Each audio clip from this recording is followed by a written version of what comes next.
ఉమ్మడి ఆదిలాబాద్ జిల్లాలో వేరు ప్రాంతాల్లో 4 రోజులుగా కురుస్తున్న వర్షానికి ముగ్గురు చనిపోయినట్టు ప్రాథమికంగా తెలిసింది. అయితే కొమరంభీం ఆసిఫాబాద్ జిల్లా సిర్పూర్ మండలంలో ఒకరు కాగా మరో ఇద్దరు ఆషాఢ మాసం సందర్భంగా మన కాసం ఫ్యాషన్స్ కిలో చీరలు కొనండి, అరకిలో చీరలు ఉచితంగా పొందండి. నిర్మల్ జిల్లాలో చనిపోయారు. నిర్మల్ జిల్లాలో వాగు దాటుతుండగా పారుబాయితో పాటు గంగన్న కూడా చనిపోయినట్టు అధికారులు చెప్పారు. అయితే వీరికి కొంత గాలింపు చర్యల తర్వాత వాగులో దొరికినట్టు ఆహ్, అధికారులు చెబుతున్నారు. ముఖ్యంగా దీంతో పాటు కొంత గంగన్నకు సంబంధించిన అంశంలో వాగు దాటుతుండగా ప్రమాదం జరిగింది.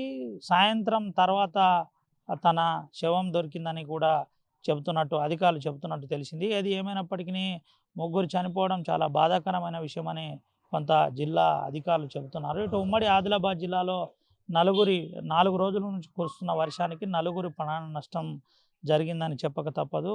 అయితే ముఖ్యంగా అప్పటికే అధికారులు హెచ్చరికలు జారీ చేసినప్పటికీ ఓవర్‌లుక్‌లో చేయడం వల్లనే ఈ ప్రమాదం జరిగింది. రానున్న రోజుల్లో ఎటువంటి ప్రమాదం జరగకుండా అందరూ సహకరించాలి, జాగ్రత్త వహించాలని జిల్లా అధికారులు అయితే చెబుతున్నారు. Over to studio.